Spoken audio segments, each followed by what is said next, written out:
Violence, violence, violence.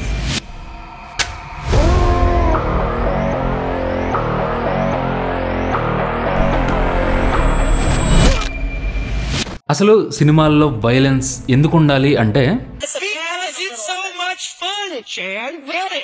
Cutie చెప్పినట్టు సరిగ్గా తీస్తే నిజంగా వైలెన్స్ అనేది థియేటర్లో మనకు మంచి కిక్ ఇస్తుంది. సపోజ్ జస్ట్ ఒకసారి లాస్ట్ 3 yearsలో ఎక్కువ కలెక్షన్స్ వచ్చిన ఇండియన్ ఫిల్మ్స్ లిస్ట్ తీసుకుంటే ఆల్మోస్ట్ అన్ని మూవీస్లోనూ ఎక్కడో ఒక చోట యాక్షన్ ఎపిసోడ్స్ ఉన్నవే ఉంటాయి. అయితే ఈ వైలెన్స్ బ్లడ్ ఇవి ఉన్నప్పుడు మాత్రమే జనాలు ఎక్కువగా సినిమా చూస్తారు అనుకోవడం కూడా కరెక్ట్ కాదు. ఎందుకంటే కిల్ అనే సినిమా తీసుకుంటే ఇందులో ఇంతకు ముందు మనం ఎప్పుడు చూడని బీభత్సమైన బ్రోటల్ వైలెన్స్ ఉంటుంది. కానీ 40 కోట్లు పెట్టి తీస్తే 47 కోట్లు మాత్రమే కలెక్ట్ చేసింది. అలాగే రీసెంట్గా రీజనల్ లాంగ్వేజెస్లో అసలు వైలెన్స్ అనేది ఏం లేకుండా చిన్న బడ్జెట్ సినిమాలు క్లీన్ కంటెంట్తో 50 నుండి 100 కోట్ల వరకు కూడా కలెక్ట్ చేస్తున్నాయి. So more violence may not mean more money. సరే, అసలు వైలెన్స్ ఎలా ఉండాలి, ఎంత ఉండాలి, అసలు ఉండాలా లేదా అనే డిబేట్లోకి వెళ్లకుండా జస్ట్ ఒక సినిమా లవర్గా మనం ఎందుకు వైలెన్స్ మూవీస్ని ఇష్టపడతాం, సైకలాజికల్గా సినిమాటిక్గా వైలెన్స్ అనేది మన లైఫ్లో ఒక పార్ట్లా ఎలా మారిందో ఈ వీడియోలో మనం ఎక్స్ప్లోర్ చేద్దాం. ముందుగా అసలు వైలెన్స్ని చూసినప్పుడు ఎందుకు హై వస్తుంది అంటే దీనికి ఆన్సర్ కోసం ఎవల్యూషన్లో మనం కొంచెం వెనక్కి వెళ్ళాలి. బేసిక్గా fear, survival, rage and anger ఇవన్నీ కూడా ప్రైమల్ హ్యూమన్ ఎమోషన్స్. అంటే భూమి మీద ప్రతి జీవిలోనూ డిఫాల్ట్గా ఇవన్నీ ఉంటాయి. అండ్ వేల సంవత్సరాల క్రితం ఆది మానవుడి దగ్గర నుండి ఇప్పుడున్నటువంటి ఆధునిక మానవుడి దాకా అందరిలోనూ ఇన్బిల్ట్గా ఈ ఎమోషన్స్ మ్యానుఫ్యాక్చర్ చేయబడి ఉంటాయి. నిజానికి ఈ సినిమాలు, నాటకాలు, పుస్తకాలు, పొయిట్రీ ఇవేమీ లేని రోజుల్లో, అంటే కేవ్ మెన్ రాతి మనుషుల కాలంలో పగలంతా వేటకెళ్ళి పనిచేసి రాత్రి అయిన తర్వాత ఒక క్యాంప్ ఫైర్ వేసుకుని దాని చుట్టూ అందరూ కూర్చుని ఆ రోజు అడవిలో ఏం జరిగింది, వేటకెళ్ళినప్పుడు సింహం వెంటపడితే ఎలా తప్పించుకున్నాను, పొదలో వెనకాల దాక్కుని జింకని ఎలా పట్టుకున్నాను, వేరే ట్రైబ్స్ వాళ్ళు వస్తే ఎలా ఎదిరించాను అని చెప్పి ఇలా రాతి మానవుడు ఒక రోజుని రకరకాలుగా వాళ్ళ డైలీ అడ్వెంచర్స్ని కథలుగా చెప్పుకునేవాళ్ళు. అలా చెప్తున్నప్పుడు చుట్టూ ఉన్న వాళ్ళు చాలా ఇంట్రెస్ట్తో అసలు తర్వాత ఏమవుద్దా అని చెప్పి ఒళ్ళు మర్చిపోయి మరీ వినేవాళ్ళు. సో మూవీ లవర్స్ ఇలా చూస్తే ఆడియో ఫార్మాట్లో మనిషి ఎక్స్పీరియన్స్ చేసినటువంటి మొట్టమొదటి 70mm సినిమా ఇది. ఈ కథలనే రాతి గుహల్లో గోడల మీద మన పూర్వీకులు బొమ్మల్లా వేసి ఒక మినీ యానిమేటెడ్ మూవీ లాగా నెక్స్ట్ జనరేషన్ కోసం కథల రూపంలో కాపాడడం జరిగింది. సో పాయింట్ ఏంటంటే అసలు స్టోరీ టెల్లింగ్ స్టార్ట్ అయ్యింది ఇలాంటి ప్రైమల్ హ్యూమన్ ఎమోషన్స్తోనే. అయితే స్లోగా కాలం గడిచింది, మనిషి కూడా అడవిలో నుండి బయటకు వచ్చేసి సొంతంగా సివిలైజేషన్ని స్టార్ట్ చేసిన తర్వాత ఆ పాత సింహాల వేట, సర్వైవల్ ఇవి కాకుండా క్రైమ్, మనీ, ఐడెంటిటీ ఇవి కొత్త ప్రాబ్లమ్స్లా మారినాయి. సో సినిమాల్లో కూడా వీటి ఆధారంగానే కథలను రాసుకోవడం, వైలెన్స్ని చూపించడం మొదలైంది. కాబట్టి ఈ వైలెన్స్ లాంటి ప్రైమల్ హ్యూమన్ ఎమోషన్ని చూసినప్పుడు మనలో ఆ రియాక్షన్ రావడానికి రీజన్ మనం కథల్ని నిజంలాగా ఫీల్ అయ్యే మనుషులం కాబట్టి. సపోజ్ సుకుమార్ గారు జగడం మూవీలో మన లైఫ్లో చిన్నప్పుడు వైలెన్స్ ఎక్కడ పుట్టిందో ఒక సీన్లో చూపిస్తారు.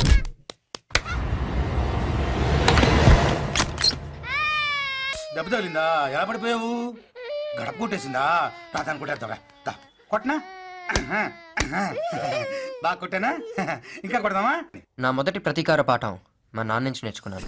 ఇలా జస్ట్ సోషల్ కండిషనింగ్ ఒక్కటే కాదు, హ్యూమన్ స్పిరిట్లో ఇన్బిల్ట్గా యాంగర్ అండ్ సర్వైవల్ ఇంగ్రెయిన్ అయిపోయి ఉన్నాయి. కాబట్టి రియల్ లైఫ్లో రక్తాన్ని చూస్తే కళ్ళు తిరిగే వాళ్ళైనా సరే సినిమాలో వైలెన్స్ని ఇంట్రెస్టింగ్గా చూస్తారు. దీనికి ఇంకో మెయిన్ రీజన్ కెథార్సిస్ అనే కాన్సెప్ట్.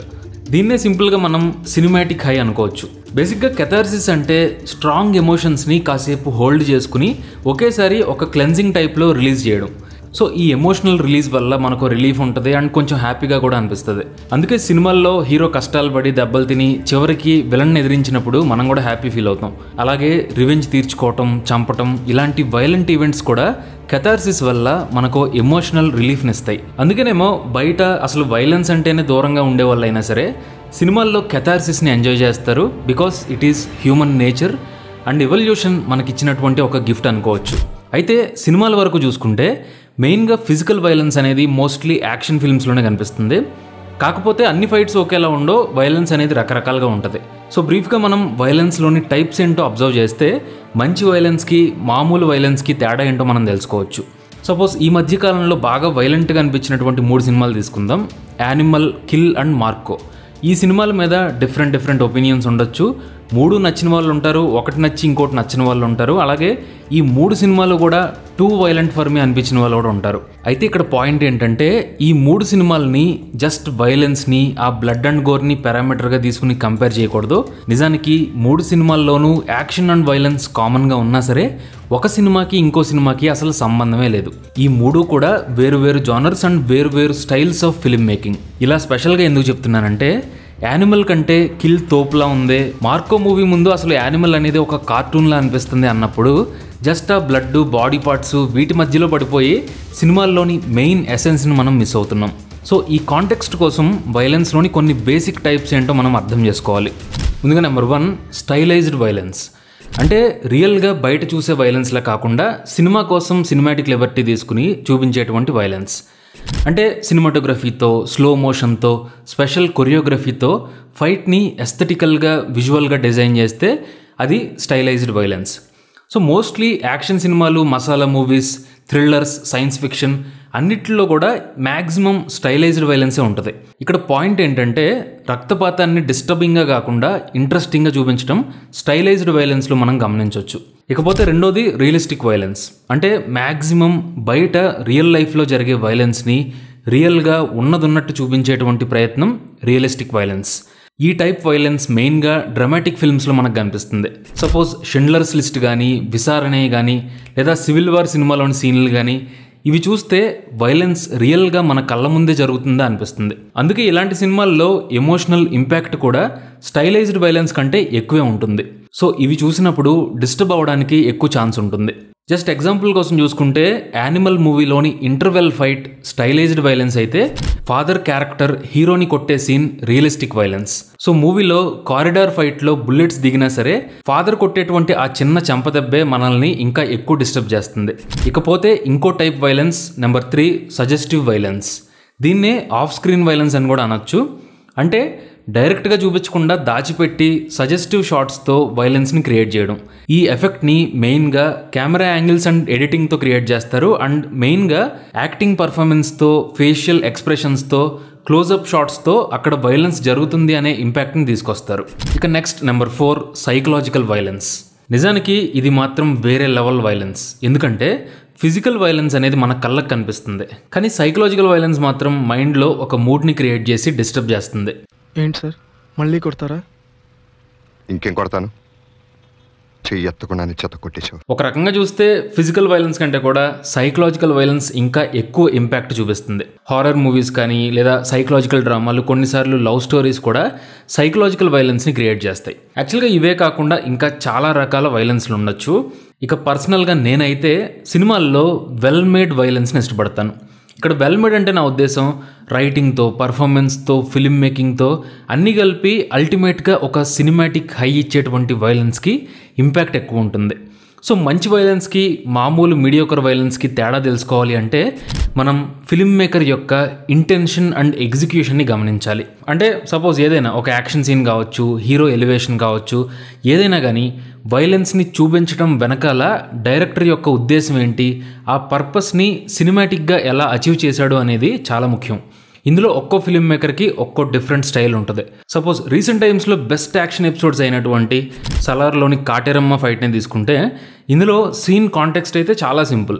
హీరో ఒక సేవియర్ లాగా వచ్చి కొంతమంది విమెన్ని కాపాడడం అనేది మనం చాలా సినిమాల్లో చూసేసాం. కానీ ప్రశాంత్ నీల్ ఇందులో వైలెన్స్ని ఒక కెథార్సిస్ లాగా రిలీజ్ చేస్తారు. అంటే మధ్యలో బ్రీతింగ్ స్పేస్ ఇవ్వడం, హీరోని కాసేపు కంట్రోల్ చేసి ఒక యాంటిసిపేషన్ని క్రియేట్ చేయడం, అన్నిటికీ మించి కాస్ట్యూమ్స్తో, కలర్తో, సినిమాటోగ్రఫీతో, ఎడిటింగ్తో అన్నీ వాడుకుని ఒక బ్రెత్ టేకింగ్ వైలెన్స్ని, ఒక మంచి సినిమాటిక్ హైని ఆడియన్స్కి ఇచ్చారు.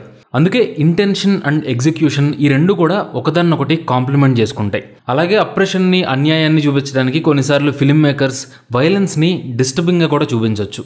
సపోజ్ షిండ్లర్స్ లిస్ట్లో హాలోకాస్ట్ని చూపించిన విధానం కావచ్చు, లేదా సర్దార్ ఉద్దమ్ సినిమాలో జలియన్ వాలాబాగ్ మారణకాండాన్ని చూపించిన విధానం కావచ్చు, విసారణే మూవీలోని కస్టోడియల్ వైలెన్స్ కానీ ఇవన్నీ కూడా ఒక పర్టికులర్ పర్పస్తో ఇంటెన్షనల్గా వైలెన్స్ని చూపిస్తాయి. ఇక్కడ పాయింట్ ఏంటంటే వైలెన్స్ని చూపించడం వెనకాల రీజన్ ఏంటి, ఫిల్మ్ మేకర్స్ రైటింగ్తో ఎమోషన్స్ని, సస్పెన్స్ని, స్టేక్స్ని ఎలా మెయింటైన్ చేస్తున్నారు, ఇవన్నీ కూడా మంచి వైలెన్స్కి, మామూలు మైండ్లెస్ వైలెన్స్కి మధ్య తేడాన్ని మనకు తెలియజేస్తాయి. సో సరిగ్గా తీస్తే మాత్రం Now, if I'm doing a movie about slavery, I don't mind traumatizing the audience. You should be somewhat traumatized in watching a film about slavery. But then to actually be able to get you back onto the story again, and then actually after experiencing that to get you to laugh, to me that's an accomplishment. So ఆడియన్స్గా మనలో awareness పెరగడానికి ఒక సీన్లో violence వెనకాల intention and execution ఏంటి అనేది మనం observe చేయాలి. Sensationalism, exploitation, shock value, glorification, exaggeration, ఇవి కాకుండా జెన్యూన్ ఎమోషనల్ కెథార్సిస్ ఇచ్చేటువంటి హై ఎన్నిసార్లు చూసినా సరే మనకు బోర్ కొట్టదు. కాటెరమ్మ ఫైట్ లాగా, లేదా RRR ఇంటర్వెల్ బ్లాక్ లాగా, లేకపోతే రీసెంట్గా సివిల్ వార్ అనే సినిమాలో ఇమ్మర్సివ్గా చూపించిన వార్ ఎపిసోడ్ లాగా, ఇవన్నీ కూడా మన సైకీని సాటిస్ఫై చేస్తాయి. ఫైనల్గా సినిమాల్లో వైలెన్స్కి సంబంధించి మరో ముఖ్యమైన పాయింట్ని కూడా మనం గుర్తుపెట్టుకోవాలి. అది freedom of expression and responsibility. ఈ రెండింటికి మధ్య బ్యాలెన్స్ ఉంటే కనుక మంచి సినిమాలు వస్తాయి. ఎంటర్టైనింగ్ అండ్ థాట్ ప్రొవోకింగ్ వైలెన్స్ని మనం చూడగలుగుతాం. ఇక్కడ రెస్పాన్సిబిలిటీ అంటే నా ఉద్దేశం ఇంటెన్సిటీ తగ్గించాలి అని కాదు. ఇందాక మాట్లాడుకున్నటువంటి ఇంటెన్షన్ అనేది ఆనెస్ట్గా, ప్యూర్గా ఉండాలి. అంటే రక్తపాతం ఎక్కువ ఉన్న సినిమాలకి డబ్బులు వస్తున్నాయని చెప్పి కావాలని ఏదో క్యాష్ గ్రాబ్ లాగా వైలెన్స్ పెడితే ఆడియన్స్కి ఆటోమేటిక్గా అందులో మ్యాటర్ లేదని అర్థమైపోద్ది. అలాగే అర్థవంతంగా లేని యాక్షన్ సినిమాలకి షెల్ఫ్ లైఫ్ కూడా తక్కువే ఉంటుంది. ఇకపోతే మూవీ సర్టిఫికేషన్ అండ్ ఎగ్జిబిషన్ టైంలో వయసుకు తగ్గట్టు ఆడియన్స్లో కూడా అవేర్నెస్ తీసుకురావాలి. సపోజ్ ఇంతకుముందు అయితే క్లీన్ యూ సర్టిఫికేట్ సినిమాలంటే ఫ్యామిలీ అందరూ కలిసి చూడొచ్చు అన్నట్టు ఉండేవి. అవి కాకుండా U/A అండ్ A ఈ రెండే కేటగిరీలు ఉండేవి. ఆల్రెడీ A సర్టిఫికేట్ సినిమాలకి 18 సంవత్సరాల కంటే తక్కువ ఉంటే ఎలా ఉండదు. అయితే రీసెంట్గా లాస్ట్ ఇయర్ 2024లో కొత్త సినిమాటోగ్రఫీ చట్టం ప్రకారం U/A సర్టిఫికేట్లో కూడా 7 years, 13 years అండ్ 16 years అని చెప్పి ఇంకో 3 సబ్ కేటగిరీస్ని తీసుకొచ్చారు. అంటే మారుతున్న కాలానికి తగ్గట్టు వైలెన్స్ వల్ల vulnerable audience like kids or teenagers వీళ్ళని ప్రొటెక్ట్ చేయడానికి పేరెంటల్ గైడెన్స్ అనేది యూజ్ అవుద్ది. అండ్ ఈ అవేర్నెస్ ఆడియన్స్లో కూడా డెవలప్ అయితే కనుక వైలెన్స్ వల్ల కలిగేటువంటి నెగిటివ్ ఇన్ఫ్లుయెన్స్ని తగ్గించి సినిమాల్ని హోల్ హార్టెడ్గా అప్రోప్రియేట్ ఆడియన్స్ ఎంజాయ్ చేయగలుగుతారని నా నమ్మకం. సో మూవీ లవర్స్, ఈ వీడియోని ఇక్కడ వరకు చూసుంటే కనుక రీసెంట్ టైమ్స్లో మీ ఫేవరెట్ ఫైట్ సీన్ ఏంటో కింద కామెంట్ చేయండి. నాకైతే సలార్లోని కాటేరమ్మ ఫైట్ యూట్యూబ్లో ఎన్నిసార్లు చూసినా సరే బోర్ కొట్టదు. అలాగే కిల్ అనే హిందీ సినిమా కూడా యాక్షన్ పరంగా సాటిస్ఫై చేసింది. మరి మీకేం నచ్చిందో మర్చిపోకుండా చెప్పండి. Thank you for watching this video.